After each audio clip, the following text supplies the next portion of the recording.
salaamaaleykum mbokki Sénégal bonjour le monde entier ñi ngi leen di nuyu di leen sant di leen ziar di leen jox seen wàccuwaay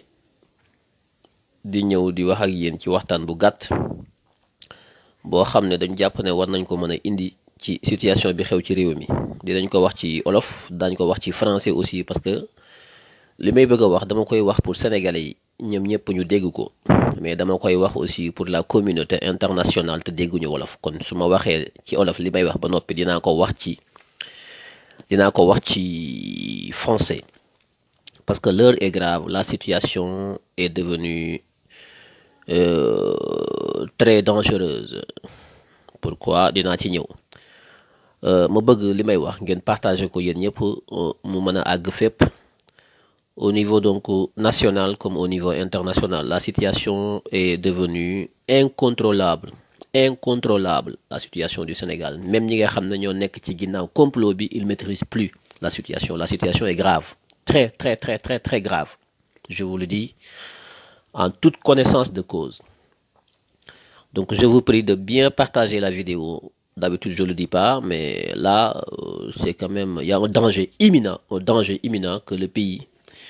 tombe dans l'abîme et pour toujours à cause de l'inexpérience, à cause de l'amateurisme avec donc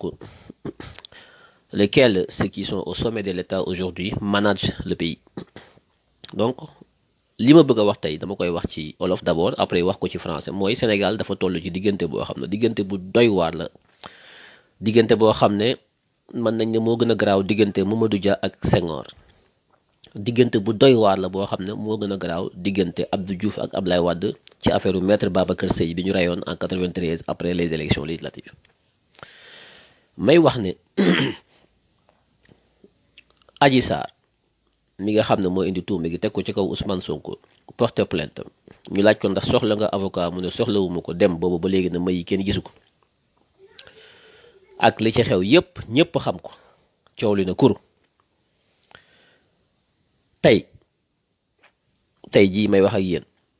lundi 15 février 2021 suñu gaawul Sénégal gépp bu ngeen jógul gaawantu tuuti exiger ñu libérer Adji Sarr fii ak suba mardi ou mercredi au plus tard, Adji Sarr ne sera plus en vie, elle sera morte. De source sûre, on s'apprête à tuer, assassiner Adji Sarr. ñi koy rey mooy ñi ko dugal ci lii ba mu dugg ba takk rip réew mi nar a tàkk. Enquête yi wane na lépp ay tappale la, lépp témoins yi ñëpp wax ay tappale, ñëpp xam nañ ne lii mënatul jàll. ñi ko sos nekk ci ginnaaw xam ne yëf yi yàqu na, ñu ne léegi nañ jaxase carte gi mooy pièce maîtresse su enquête bi, pièce bi nga xam ne mooy pièce bi nga xam ne bu ñu ko génnee mooy ndayi mbili gi, ki nga xam ne mooy ndayi mbili coow li am Sénégal ba nar a tàkk, ndayi mbili gi yëpp Adji Sarr képp la. Adji Sarr moom nga xam ne mooy ndayi mbili gi moom moo ne dañ koo sàkku, moom moo mën a dellusiwaat ne lii kat sàkkuwuma, kenn sàkkuwuma, dañ maa dugal wax loo ma def loo ma def, ñi ma ko def loo mooy diw ak diw ak diw ak diw, wax ji jeex. Moom képp moo ko man fi mu toll nii. li mu mën a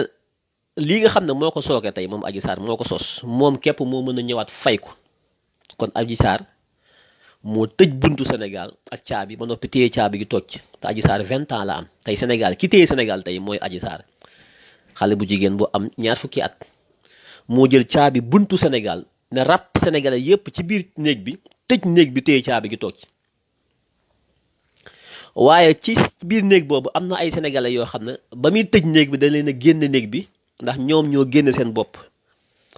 mooy ñi ànd ak Macky Sall, ñoom dañoo fexe ba mucc génn néeg bi. ba Adji Sarr di tëj yeneen sénégalais yi ci néeg bi, ñoom dañoo génnaale ak Adji Sarr dem ak caabi néeg bi. Adji Sarr moomu nag moom képp moo mën a fay coow li tey képp. moo tax ñoom ñi nekk ci ginnaawam dugal ko ci alikala ji xam nañ loolu, moo tax ñu téye Adji Sarr kidnappé ko, làq ko foo xam ne papay Adji Sarr mi jur Adji Sarr mënta gis Adji Sarr tey. mbokk yi ndax lii xel mën na koo nangu? Nit ku ne dañ maa violé, du benn du ñaar du ñett dañoo jël ay fetal teg ko sama bopp ba nga fay jóge nga ne damaa ëmb ngay dem ne sama yaay nee na damay yàq ëmb bi waxa lu ne nga sos ko tey say waajur sa papa bi la jur sa yaay génn na àdduna xam nañ ko sa papa mi ngi dund say mbokk say nijaay ñoom ñëpp fay ñi ngi lay wër Sénégal gépp ngi wër Adji Sarr fan la Adji Sarr nekk kan moo am tey maxaama téye Adji Sarr ba kenn mënu koo gis état rek moo ko am jaari saw affaire jaari saw étudiante bi nekkoon France keroog bañ ne dañ ko gisul ñëpp a toog di ko wër état ñëpp di ko wër lan moo tax tey jii ministre de l'intérieur jógul génn wax ci wax ji ana Adji Sarr pourquoi ministre de l'intérieur mënta jóg wax ci waxi Adji Sarr wax ñu fan la Adji Sarr nekk du ko def parce que moom ministre de l'intérieur xam na fi Adji Sarr nekk Macky Sall xam na fi Adji Sarr nekk moo tax duñ ci wax papay Adji Sarr nijaayu Adji Sarr dem nañu porter plainte police boobaak léegi mat na juróomi fan pour ñu wax leen fan la seen doom nekk tontoo guñ leen mais keroog bi Adji Sarr porter plainte ci 24 heures yi ñoom état procureur Bassirou Gueye jóg nañu rapidement ñoom parce que Ousmane Sonko moo nekk ci ginnaaw mais papay Adji Sarr bi mu porté plainte ci disparition wu Adji Sarr nga xam ne kenn xamul fu mu nekk boobaak léegi mat na juróom-benni fan kenn tontuwu leen kenn woowu leen kenn enquête leen faalewuñu leen sax parce que moom mi porté plainte ñi téye Adji Sarr mooy ñi war a defar plainte bi mooy ñi war a enquêter mooy état Adji Sarr est en otage l'état a pris Adji Sarr en otage pourquoi parce que dem nañ ba ci biir ñu xam ne coow li Adji Sarr attanu ko te bu ñu ko bàyyee mu génn dina wax loo xam ne ñoom ñëpp daañu dugg moo tax ñu téye ko kenn mënu laa wax fi mu nekk fa Adji Sarr nekk télévision amu fa téléphone amu fa courant du fa takk dañ ko kidnappé jël ay tireurs d'élite de la gendarmerie nationale teg ko ci bopp Adji Sarr di ko xoqatal muy jooy guddeeg bëccëg ay sources officielles laa leen di wax am na ñoo xam ne dans la gendarmerie dans l'armée ay patriotes lañu ñu ngi fuiter des informations qu'on libère Adji Sarr rapidement que sénégalais yëpp dem leen ci seen miiru Facebook yi ngeen def hashtag mooy dièse sauvons Adji Sarr def naa ko ci sama mur bi may defee live bi nii xool leen ni ma defee hashtag bi ndax bu ngeen defee hashtag bi xeex bi dafay dépasser Sénégal toute la communauté mondiale boo xam ne dafay lutter contre le kidnapping dafay lutter pour les droits des femmes dafay lutter contre les assassinats les crimes bu ngeen defee hashtag bi dañuy am alerte bi direct ci seen alerte yi moo tax hashtag dafa am doole def leen hashtag sauvons Adji Sarr tout collé hashtag mooy dièse bu ngeen ko xamul mooy li ma def naa ko ci sama fi may laaj fii nii sama mur def naa ci hashtag sauvons Adji Sarr copier leen ko ngeen collé ko ci seen mur yéen ñëpp li ma leen di wax nag c'est très important c'est la forme de lutte la plus efficace actuellement parce que adduna bi yëpp ay xam li xew Sénégal tout le monde entier est braqué sur Sénégal à travers cet hashtag képp ma xamal leen ko tey ñu bari xamuñu ko lu tax mooy fii ak suba tey sax laa la wax lii xew assemblée ci procédure levée immunité parlementaire Ousmane Sonko ak viu Adji Sarr ñoom ñi ngi koy étudier timing bi seen timing bi ñu am maanaam temps bi calendrier agenda bi ñu am ñu ngi koy dérouler gis nga bu ñu lever immunité Ousmane Sonko immunité parlementaire bis bu ñu ko lever bis boobu la ñuy rey Adji Sarr dañuy lever immunité ba xam ne Ousmane Sonko nekkatul député mën nañ ko woo saa su ne mën nañ ko entendre saa su ne mën nañ ko dugal ci kaso bi tëj ko soo ko rey Adji Sarr nag kenn dootul xam fu Adji Sarr nekk daañu ko rey suul ko sànni ko ci géej gi kenn du xam fu mu nekk ñu koy recherche nag ne Adji Sarr anamu su boobaa la ñuy génn ñoom nag def seen communiqué ne Adji Sarr a disparu il faut la trouver ministre de l'intérieur moo koy def de ku nekk naan Adji Sarr fii Adji Sarr fee anamoo indil fële kër comme nañ defee woon affaire Diary Sow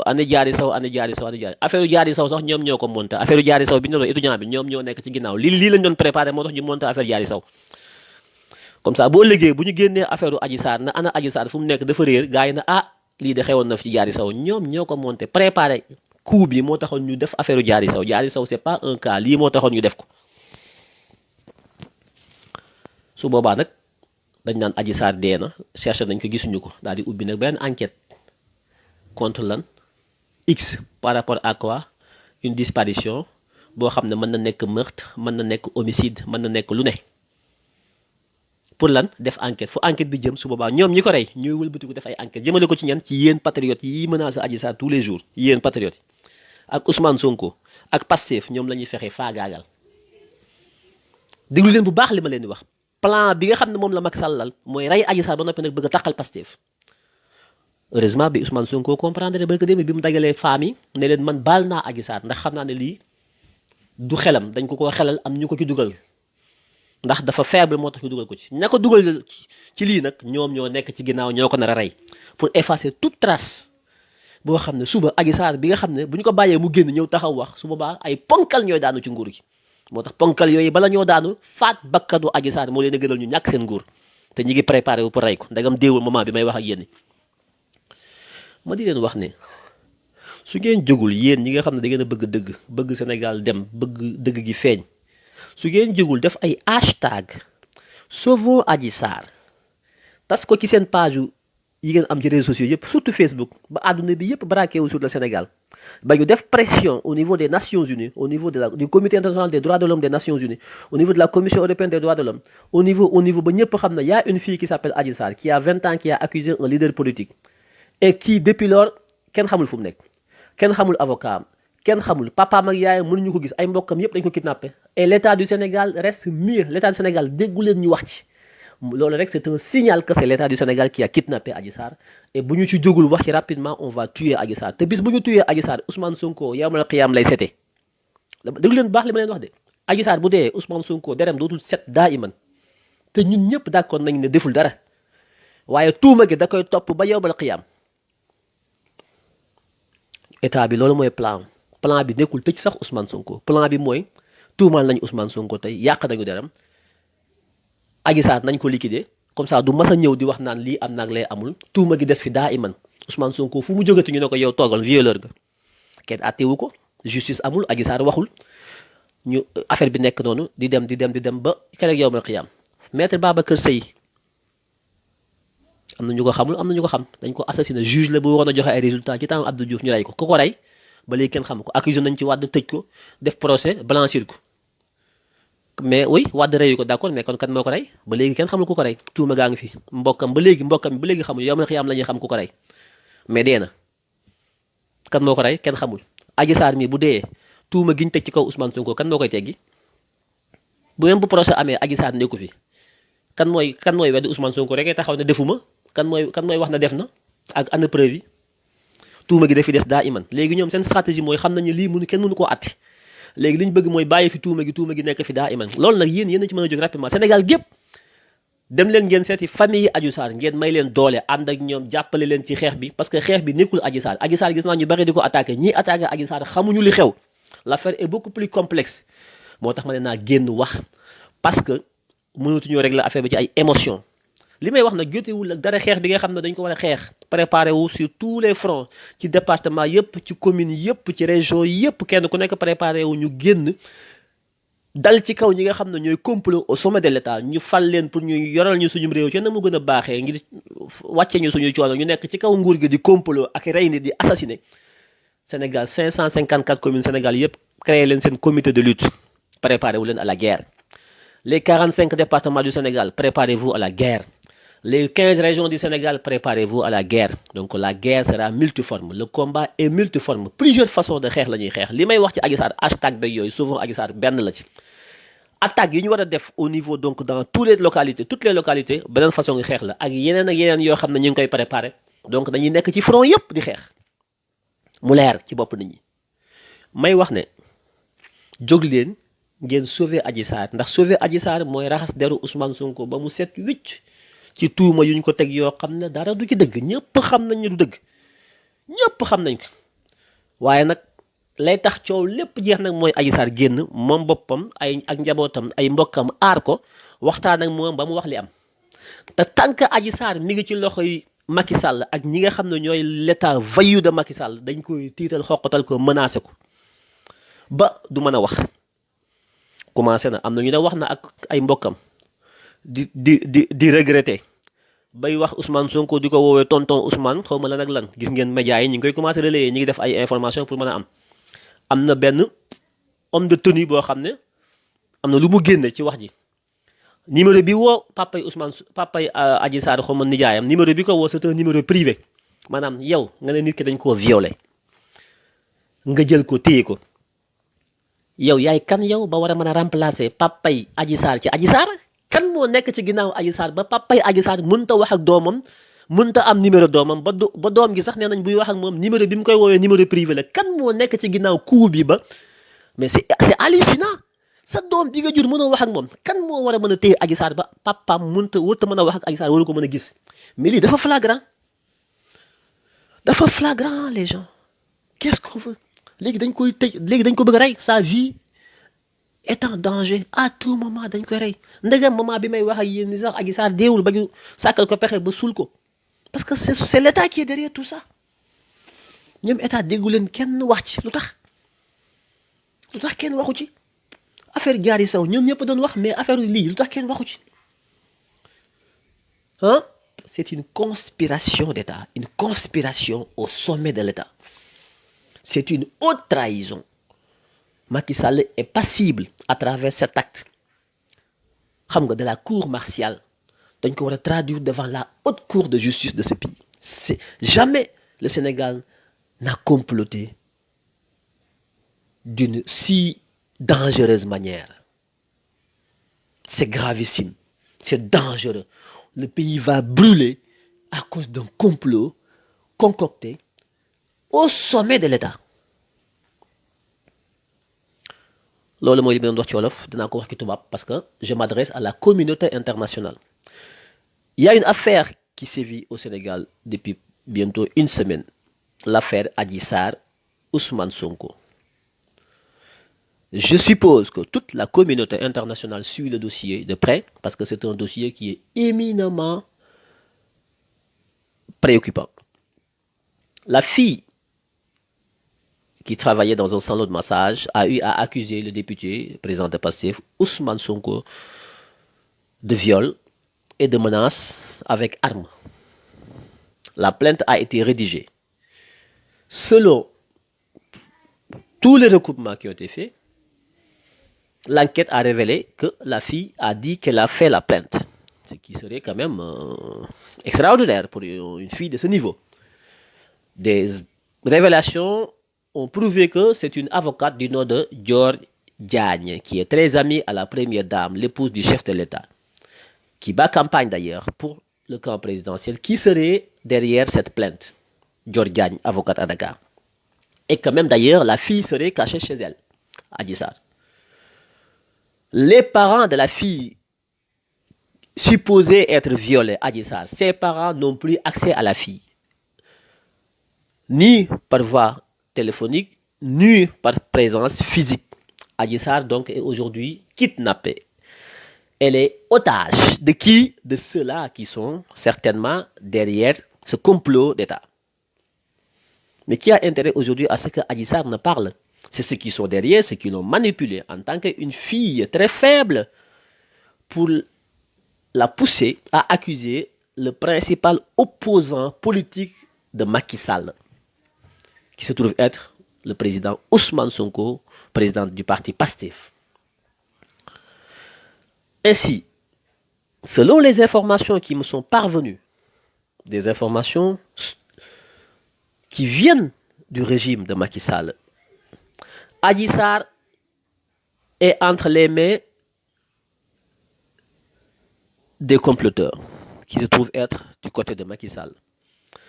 On l'aurait empêché de parler à qui que ce soit, de suivre l'actualité, ni dans les réseaux sociaux, ni à la télé, ni dans les radios. Adji Sarr est complètement coupée du monde. Elle ne sait plus ce qui se passe dans ce pays alors que le pays est au bord du gouffre. Le pays va exploser sous les 48 heures qui vont suivre. Le Sénégal va être en feu et en sang. C'est moi qui vous le dis, selon les informations que nous avons. Pendant ce temps, l'État du Sénégal de Macky Sall kidnappe Adji Sarr. Pourquoi? Pour l'empêcher de sortir et de revenir sur ses accusations. Parce que la situation est telle qu'aujourd'hui, les enquêtes préliminaires de gendarmerie n'ont pas prouvé effectivement un quelconque viol. Le certificat médical établi par un médecin assermenté de l'hôpital de Grand-Yoff n'a pas détecté un viol. Ça y est dans le dossier. L'enquête n'a prouvé rien de probant par rapport aux accusations qui ont été faites sur le président Ousmane Sonko. Alors, à partir de ce moment, donc, le complot s'effondre. Mais les comploteurs ne lâchent pas prise. Ils veulent maintenant orienter l'affaire vers un autre plan qui est le plan B. C'est ce qui explique d'ailleurs l'ouverture d'une enquête, d'une seconde enquête confiée au 8e juge du cabinet du tribunal de grande instance de Dakar, en l'occurrence, M. Mamadou Seck, qu'on appelle communément le juge du mandat de dépôt. Parce que lui, à chaque fois qu'on lui confie un dossier, c'est mandat de dépôt direct. La présomption d'innocence, il s'en fout. Mandat de dépôt pour pouvoir marchander avec vous après. Le procureur de la République, Bassirou Gueye, a donc saisi le 8e juge,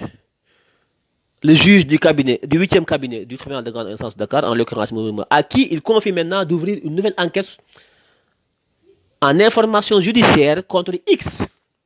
L'accusatrice a porté plainte contre Ousmane Sonko, nommément dans sa plainte, où elle dit « J'ai été victime d'un viol avec arme et j'ai été victime d'un étranglement. » C'est nommément écrit dans la plainte. Donc, le nom de Ousmane Sonko a été cité dans la plainte. Bassirou Gueye, maintenant, sachant que cette plainte ne peut pas prospérer, ouvre une autre procédure en information judiciaire contre X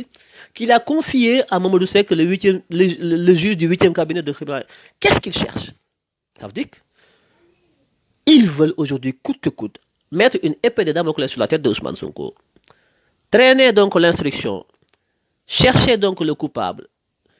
en cherchant un X. Le X, c'est un inconnu. Alors que la dame accusatrice, elle, a nommément cité le nom de Ousmane Sonko. Pourquoi le procureur de la République cherche un X et non un Ousmane Sonko, qui a été pratiquement disculpé par les enquêtes préliminaires de la police ou de la gendarmerie? C'est une question, point d'interrogation. Dans une semaine, je vous dis, les choses seront tirées au clair. Si Adji Sarr ne meurt pas entre-temps, mais si Adji Sarr meurt entre-temps, la donne change. Dans une semaine, si Adji Sarr meurt, la donne change. Alors, j'en profite pour lancer un appel à la communauté internationale, l'Organisation des Nations Unies, le Conseil de sécurité des Nations Unies, le Comité international des droits de l'homme, la Commission européenne qui s'occupe des droits de l'homme, le commissaire européen en charge des droits de l'homme, tous les partenaires techniques et financiers du Sénégal qui contribuent directement ou indirectement à toutes les politiques de développement économique et social du Sénégal. J'attire votre attention sur la situation gravissime qui sévit au Sénégal, à intervenir directement ou indirectement auprès du gouvernement du Sénégal, au sommet duquel se trouve le président Macky Sall, qui serait derrière ce complot-là, de revenir sur sa décision et de permettre une enquête diligente, transparente, comme ça a été fait par la gendarmerie de Colobane. La deuxième chose, la vie de Adji Sarr est en danger. L'État serait prêt aujourd'hui à liquider, assassiner Adji Sarr pour brouiller les pistes de l'enquête. Parce que Adji Sarr est l'accusatrice principale. C'est elle qui a accusé. Les enquêtes préliminaires n'ont pas pu prouver que ces accusations sont fondées. Les comploteurs derrière donc cette machination, derrière cette conspiration, sachant qu'ils sont en train de perdre donc la main et la manche, veulent maintenant brouiller les pistes en assassinant Adji Sarr qui est l'accusatrice principale. Je rappelle que si demain il y a mort, si demain il y a une disparition de Adji Sarr, toute la communauté internationale, toute la communauté sénégalaise prendra comme responsable unique de cet assassinat M. Macky Sall qui se trouve être aujourd'hui le président de la République du Sénégal. Il faut que ça soit clair. L'attention de la communauté internationale, l'attention de la communauté nationale est attirée sur ce cas d'un probable assassinat de la principale accusatrice de Ousmane Sonko pour brouiller les pistes et faire perdurer durant toute la vie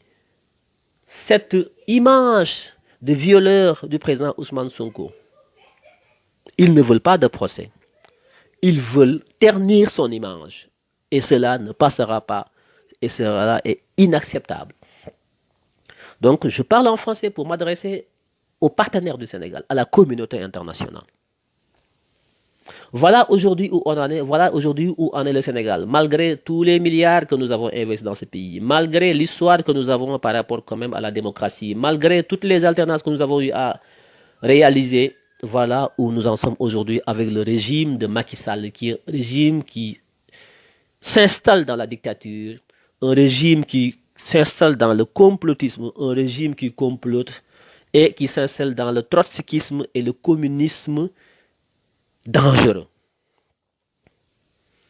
J'appelle tous les démocrates, épris de justice, de liberté et de respect de la dignité humaine, de lever leur voix pour demander à Macky Sall de cesser sa vieille façon de faire de la politique. Cette façon de faire de la politique que nous avons connue pendant la période de la guerre froide entre les deux blocs de l'Est et de l'Ouest. Cette manière de ternir l'image des opposants, cette manière de comploter, cette manière de faire en sorte que vos opposants soient détruits doit cesser. Les premiers partenaires du Sénégal, la France, la communauté européenne, l'Union européenne,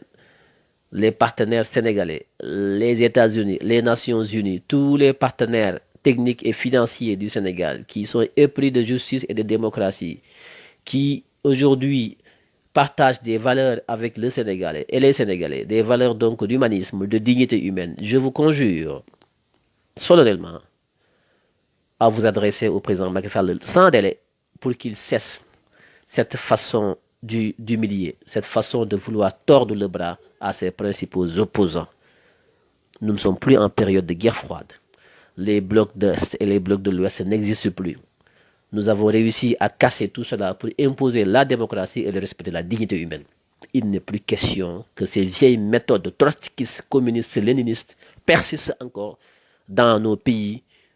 où nous nous efforçons à asseoir une démocratie solide, fiable, qui met au cœur donc de sa dynamique la dignité humaine.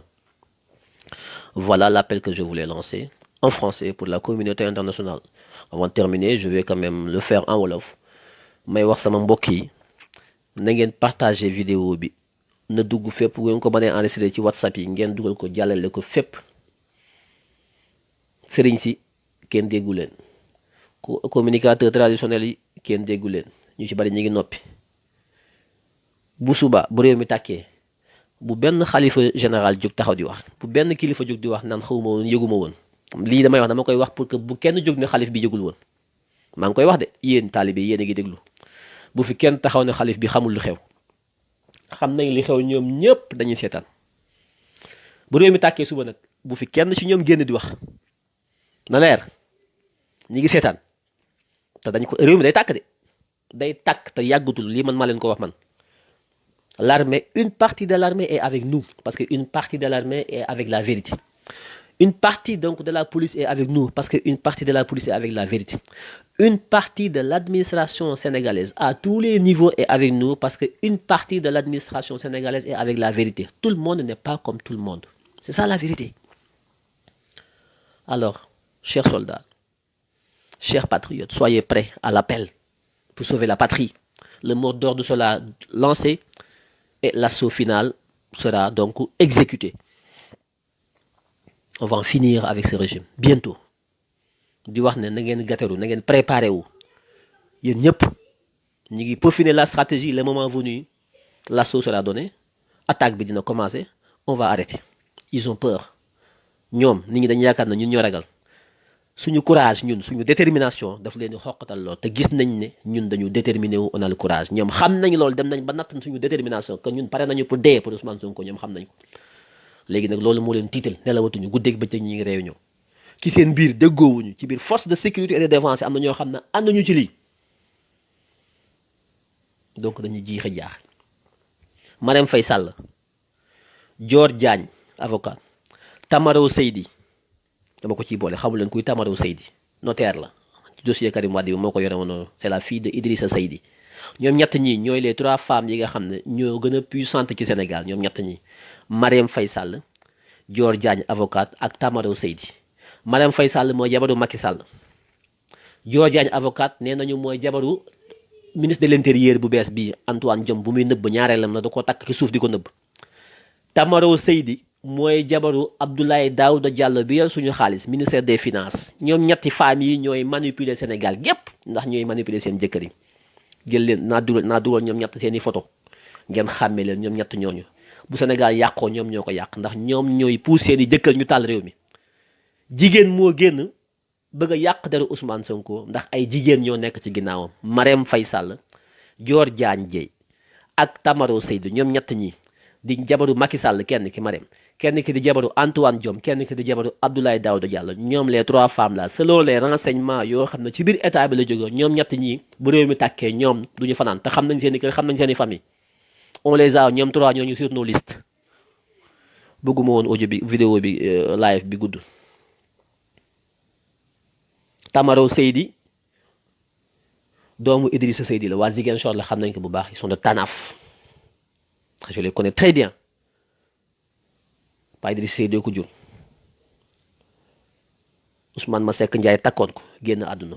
Ousmane Masseck Ndiaye ci Ablaye Wade bi Macky Sall falo Abdoulaye Daouda Diallo moo ko takk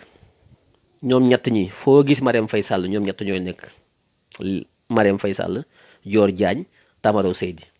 ñoom ñett ñi dama leen di woo ñoom ñu génn wax ci lii ndax ñoom ñett ñi kat ñoom lu ñu bëgg ci seen jëkkër yi mën nañ ko am ñoo téye seen ñoori tuba yi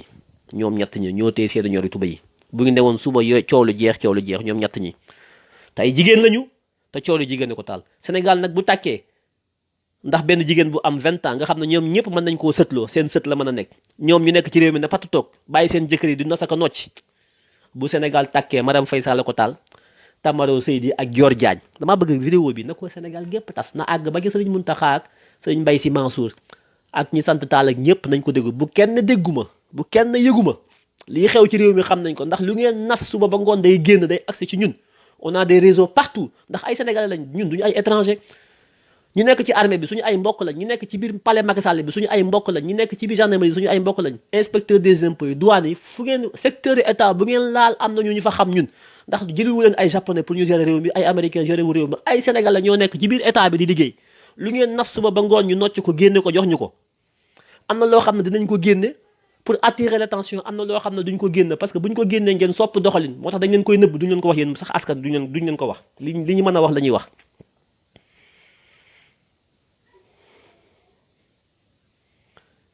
may tëj ne jamono bi may wax ak yéen nii li tax ma def live bi mooy jamono bi may wax nii boo demee sax ay Adji Sarr dee na jamono bi may wax ak yéen nii boo demee Adji Sarr dundatul nañu jàppale papay Adji Sarr fu mu mënti nekk na ko patriote yëpp jàppale def ay post ci seen mur Facebook yi sauvons Adji Sarr def leen ay vidéo jàppale papay Adji Sarr mu mën a gis doomam parce que moom bu jotee ci doomam dëgg dina feeñ te bu dëgg feeñoo coow lu jeex lii mooy coow li bu leen menacé Adji Sarr bu leen dal ci kawam kër ko parce que état bi loolu la bëgg ngeen koy menacé ñoom ñu rey ko ba noppi wëlbatiku accuser leen ne patriote ñoo rey Adji Sarr parce que seen menaces yi seen léegi seen saaga yi yooyu bàyyi bu leen dugg ci boobu jeu bu leen dugg ci piège état mi ngi leen di piéger ngeen di monté wu contre Adji Sarr ba noppi ñu jaar ci suuf rey ko taqal leen yéen na yéen a ko rey yéen patriotes yi muus leen bu leen dugg ci seen kii Macky Sall ñun dañu xam ay do pexeem ñun Macky Sall dañ ko xam bu baax Mahmoud Saleh dañu leen xam bu baax dañu xam ne ñoom trotskistes yi yéen xamu leen lan mooy complot dans l'état dem leen ngeen gëstu le communisme le trotskisme le léninisme dans les goulags ngeen xool ñoom nu ñu doon defee ay coups même Vladimir Poutine actuellement dafa am technique boobu dañu lay empoisonné wala ñu rey la wala ñu accusé la wala yooyu Macky Sall ci loolu la màgg c'est un communiste léniniste loolu la xam yéen xamu leen vous êtes dans l'émotion mais le moment est grave il faut faire très attention dañ leen di tegal ay pièges ngeen dugg ci piège yi bu ëllëgee ñoom ñooy rey fee ñëw taqal leen génn ay preuve na yéen a doon menacé yéen a doon li yéen a fekk Adji Sarr ci boppam victime la dafa faible moo tax ñu utiliser ko faites très attention à ce que je vous dis le combat continue il est multiforme lii benn sujet la mais am na yeneen sujet ñu ngi wax ak Sénégal gépp nag on est organisé en réseau sécurisé di wax loo xam ne ñoom mënuñu ci dara le moment venu l'assaut final va tout finir maa ngi leen di bàyyi di leen jox daje au fur et à mesure que le dossier avance ñu ñëw wax ak yéen ngeen mën a xam li xew xam fi ngeen teg seen tànk te takk fit yi taxaw arme à la main pour préparer à la riposte pour préparer à la résistance résister nous devons résister